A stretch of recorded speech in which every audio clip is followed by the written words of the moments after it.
Well, The other thing is, what's that? I am so sorry, Your Honor. You can finish. I'm so sorry. I didn't mean to cut you off. Oh, that's so difficult. That's take into consideration if the ticket can be waived because I am a responsible, good driver. And you're still here just saying nobody gave you a break, right? No, you're misunderstanding me because I'm not aware of breaks and tickets. This is my first one, so I hope you understand that I don't know that. So this Karen strolls into court like she's about to charm her way out of a speeding ticket. But that whole flirting routine dies the second she faces a judge. And what really makes this hard to watch is how completely unaware she is of how lucky she already got. The officer clocked her going much faster than what she was actually cited for, but instead of writing her up for the full speed, he cut her a huge break and only cited her for about 6 to 10 over. In traffic court, that's basically a gift. But instead of recognizing that and moving on, she's up here acting like she's been wronged, complaining, minimizing, and playing victim as if the system was out to get her. Meanwhile, the officer literally saved her money, points on her license, and potentially a lot more trouble. It's wild how some people can be handed mercy and still find a way to complain about it. The judge, on the other hand, is showing way more patience than most people would. He's listening, explaining, and giving her space to talk, even though she's clearly missing the bigger picture. This could have been much worse, and she doesn't seem to realize it at all as, oh, let me know what you guys think. Are you siding with the Karen who thinks this ticket is unfair, or with the judge who's calmly dealing with someone who refuses to see how much of a break she already got? Let's dive in and watch how this plays out. The speeding citation on an actual 88 and a 70. However, it was only written as 6 to 10 over. So, Ms. Aguilar, you are here on this 6 to 10 over speeder to do one of three things. First is you could admit responsibility to the citation. Or two, admit responsibility, but you'd like to provide some sort of explanation to court as to how or why this happened. Or three, you wish to contest this citation. In other words, fight the ticket at what we call informal hearing. What were you looking to do? Number two. Okay. And what is it you'd like to tell me? Your Honor, I'd like to explain what happened that day when I received the citation. I was in the left lane passing a slower moving vehicle, and I did increase my speed briefly in order to pass and merge back into the right lane. But I was not driving recklessly. I was pulled over shortly after by the officer who was originally traveling the opposite direction and made a U-turn on that highway. Given the circumstance and nearby traffic, I'm not even sure the speed he clocked was mine. I thought I was pulled over because at the time I did not have my license plate attached to the back. It was in my front seat. So I was not aware of getting pulled over for speed. I just thought it was my car needing the identification. During the stop, the officer did conduct the conduction or the interaction made me uncomfortable. He questioned several times about alcohol and drugs, despite there being no evidence. He kept pressuring that, so that kind of made me like really scared. But he did peer through my windows of the car. The car is brand new, so there's really nothing there. I've never been in trouble before. I have a really good driving record. I do take driving seriously. I lost my brother to a reckless driver. I'm just asking the court to just please take the circumstances into consideration when reviewing the citation. Okay. Well, ma'am, if you contested the citation, I would hear evidence and decide whether or not you were responsible or not. You're admitting responsibility to the citation, so I can't change the nature of your ticket. Now, lots of times what people, when they come in here, what they're concerned about is getting points on their license. Do you know what I mean by that? Yes. Is that what you're concerned about? I'm concerned about the points and the amount. I'm just concerned about it all, Your Honor. This is my first ticket I'm trying to fight. Well, first of all, the officer didn't write you a ticket for going 88 and a 70. The trooper gave you a break and wrote you the second wimpiest ticket he could write you. I think this is only a 1-point ticket. But here's what I'll explain to you about points. I'm not going to give you points on this. The trooper didn't give you points on this. Points don't come from us. All right, that fines and costs is the only penalty. Now, points come from Secretary of State. Secretary of State, court, two different animals. They can't tell me what to do. I can't tell them what to do. Okay. But Here's what I would say about points. First of all, points die a natural death every 2 years. So if you want to, just outweight this point and it will go away after 2 years. But maybe more to the point, if this is what concerns you, is there's a way for you to get rid of that point. But all I can do is explain to you how to do it for yourself. I can't do it for you. But are you curious? I am curious. I'm also curious to know if I don't know, like this is my first time. I'm not sure if I'm doing this right.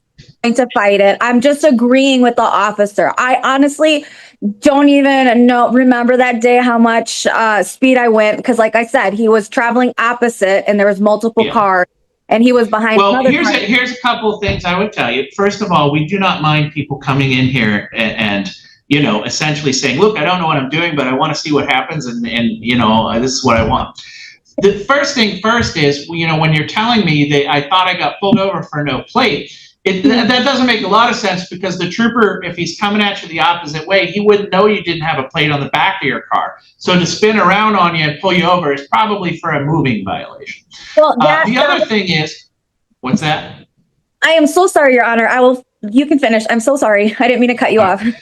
The other thing is, most of the people don't realize just how far away that they're getting radared by that. So in other words, it would be the opposite direction radar in the front of the trooper's vehicle.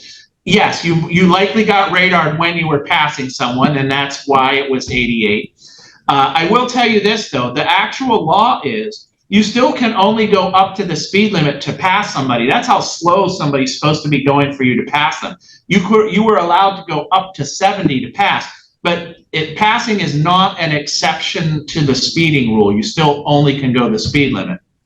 But like I said, if you don't remember how fast you're going, the trooper's testimony would have been, of course, that his radar said 88, and then he checked his radar. So if you had a hearing, I likely would have found you responsible. But here we are, sort of on the back end. I do have a question. If we're able to pull the footage of that day, because the officer did say his camera was on, and when I was passing the car, he wasn't behind me like right away. It was a few miles down the road, and then he went behind me. So that's why I thought it was my license, not the I will let the trooper correct me, but when they say that, the camera comes on when they turn on lights and sirens.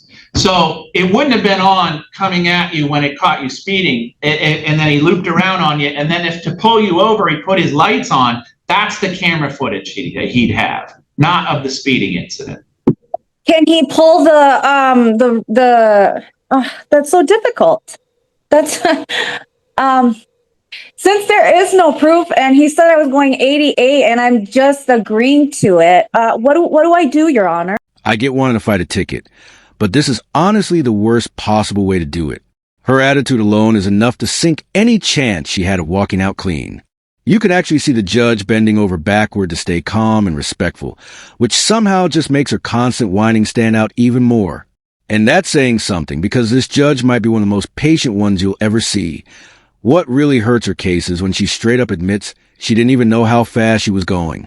That's basically saying, yeah, I was driving recklessly. I just wasn't paying attention. That's not a defense. If anything, it makes things worse.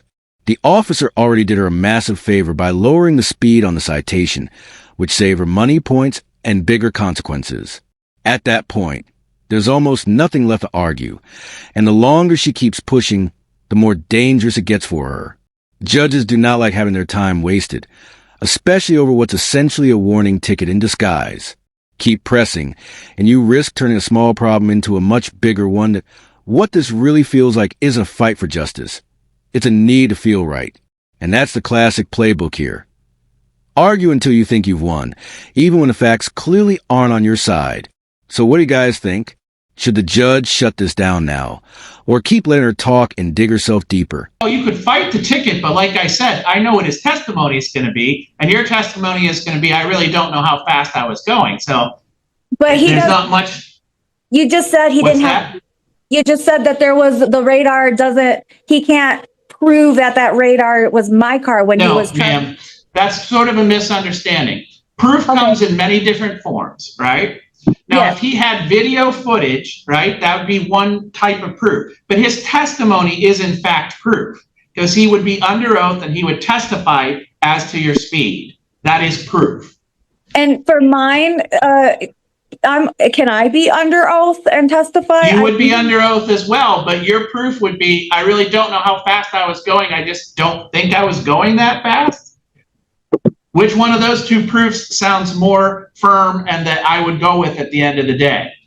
I would go with mine because the officer was really traveling the opposite direction. And I know I'm a safe driver. That's why I said I don't know. And that's why I was so confused when he pulled me over, was because Ma'am, would you like to have a hearing? If that's possible, yeah, I think I would. All right. So, Trooper, if you would go ahead and raise your right hand. Yes, sir. Ms. Aguilar, go ahead and raise your right hand. I apologize about the video as well. I'm having connectivity issues.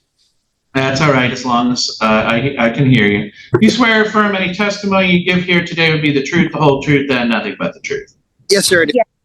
I would like to get proof. I feel like I should see the video to testify for the proof. To see the enormous amount of evidence that he just testified to is the proof, just so we're clear. Yeah, he said that he was clocking south, but I saw him while traveling before passing. He was moving and making a U-turn. He wasn't sitting still. That's why I'm really confident that there was other passing vehicles. And he said that he's confident that the radar did read, and that's not technically proof. Like, he's just verbally saying confident. And then he was behind a different car before. No, ma'am. I'm gonna sort of crawl through this because if there was somebody else behind you, we wouldn't do this. But I want you to leave here understanding what happened. Okay. So what he testified to is he's literally just sitting there with his radar on, right? So to make sure that the radar works correctly, in the beginning of his shift, his radar has to check against a separately calibrated speedometer in his vehicle and come up with the same reading. If it doesn't, he can't use the radar all day. Then he uses the radar all day, and he does that check at the end of the shift too. And if it's not working at the end of the shift against his separately calibrated speedometer, he would just void all the tickets that he wrote.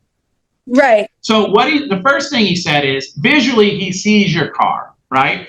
Now we would back in the old days, you'd let officers or troopers guess at speeds because this is what they do all day and they're pretty good at guessing speed. But we don't let them say how fast you're going. But we do let them testify that they think this automobile is traveling above the speed limit of 70 miles an hour, which he did. Okay. Then what he did is get you with his radar, right? So he knows that you're the car in the radar because it tones out. In other words, it makes an audible tone. And the audible tone changes in pitch depending on how fast it goes. So he also knows if that tone doesn't match the number he's seeing, something's wrong. Okay. And then once your car is out of the cone of his radar, the tone stops. That's how he knows it's sort of your car. Then he sort of flipped around on you and pulled you over. So he actually has testified 3 different ways that you are traveling well above the speed limit of 70. And what you're telling me is, I don't know how fast I'm going, but I just don't think I was going that fast. Now I have to pick one of those sets of evidence, right? Either your evidence, which is your testimony, or his evidence, which is his testimony. And I don't have to find beyond a reasonable doubt. You've heard that before, right? Because this isn't a crime.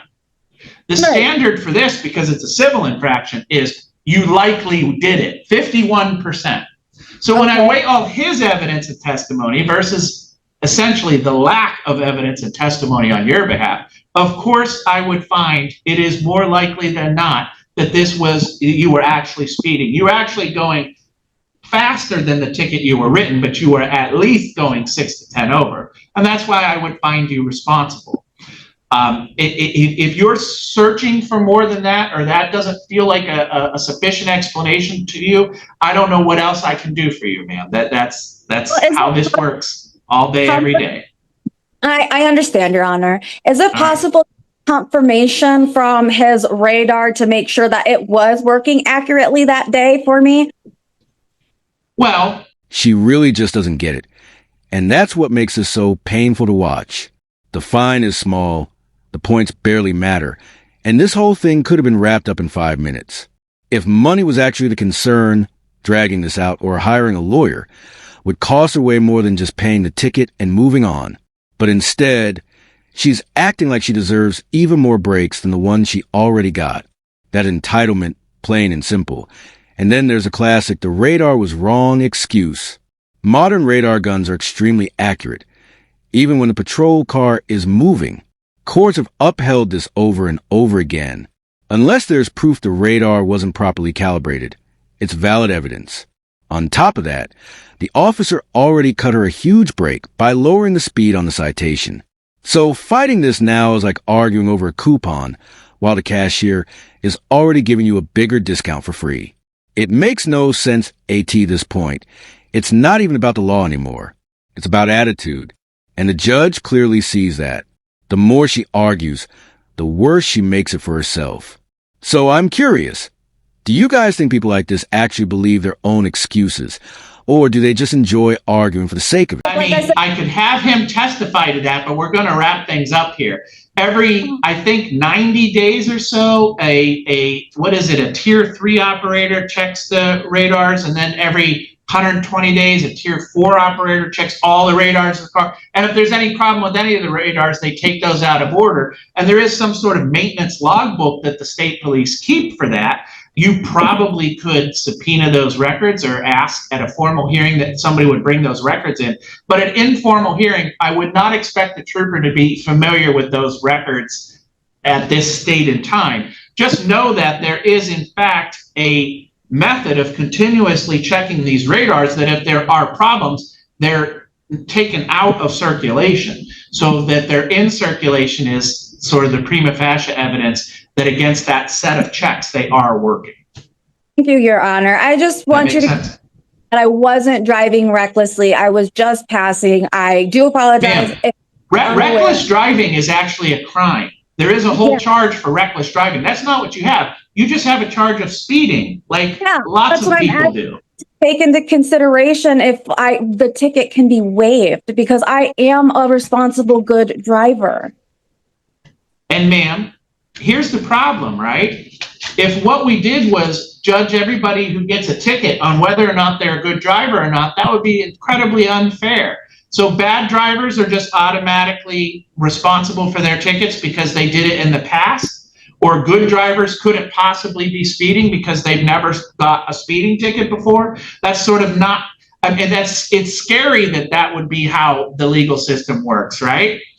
I would judge this circumstance just on this circumstance, this time frame, and the facts that are presented before me, which is exactly what we did. Now, as far as getting a break, you did get a break. You got a break on the side of the road where this trooper decided to write you a ticket that's a third less than what he could have written you for, right? What could he have written me? I don't know what he could have written me for because... Well, ma'am, if you're going 88 in a 70, how many miles over the speed limit is that? 18 miles, right? Well, that's what he's saying, and I was agreeing. So obviously I have to own up to that. No, so, ma'am, yeah. even if you, no, we stopped doing that. I didn't take it that you agreed. We had a hearing, and I found clearly that you were going 18 miles over the speed limit. He did not write you a ticket for that, because that's a 15 to 20 over.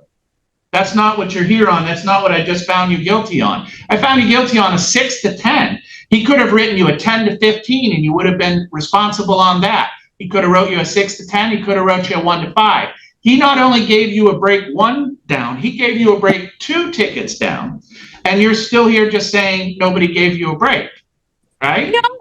No, you're misunderstanding me because I'm not aware of breaks and tickets. This is my first one. So I hope you understand that I don't know that that is a break. But thank you for informing me about that. I'm here to fight it because I was just speeding to pass a car. That's it. That's all, Your Honor. And that's the break that I was looking to get. If I'm accused of speeding, I apologize. I was just passing a car in the left lane and got back over. He then was traveling behind a different car, turned his lights on, then came to me, and then I pulled over. Like I said, it takes a while for him to catch up to you, right? Because you're going He didn't take a 70 while. something miles an hour, and he's going no miles an hour. He has to turn around and come after you. Takes he a was while. But one more thing, Miss Aguilar, because you had a contested hearing, you now do have a right to go to what's called formal hearing. Formal hearing is in front of the district court judges with the prosecutor's office. But to go to formal hearing, you must do two things. One is you must ask for that within 7 days of today's date. Your window of opportunity to contest this further closes after 7 days. And two, you must come in and post a cash bond in the same amount as the fine to guarantee your appearance at formal hearing. Do you understand your rights on appeal? Yes, I do. All right. Then we're all set for what we need to do here today. I'm going to go ahead and release parties. Thank you. I don't know about you guys, but this one is honestly hilarious to sit through. Some people really do not live in the same reality as the rest of us. The judge laid everything out as clearly as humanly possible, and somehow it still just didn't click for her. And if we're being fair for a second, the patience this judge showed was next level. Most judges would have shut this down immediately, but he stayed calm, respectful, and gave her way more grace than she deserved. Seriously, props to him. He might be one of the nicest judges I've seen in traffic court. The moment that really stood out to me was when he had to explain that passing a car while speeding is still illegal. That's basic traffic law. Like day one stuff. But it went in one ear and straight out the other. It's wild how some people think their personal excuses somehow rewrite the rules of the road. They really believe the law should bend just because they feel justified. And honestly, moments like this are kind of scary when you think about it. We're all out here driving past people every single day without knowing who actually thinks the rules don't apply to them. This hearing really proves one thing. Entitlement does not survive in a courtroom. All it does is make you look unreasonable and out of touch. But yeah, let me know what you guys thought about the judge and whether you think this Karen should have been hit with a harder penalty. Thanks so much for watching and take care, everyone.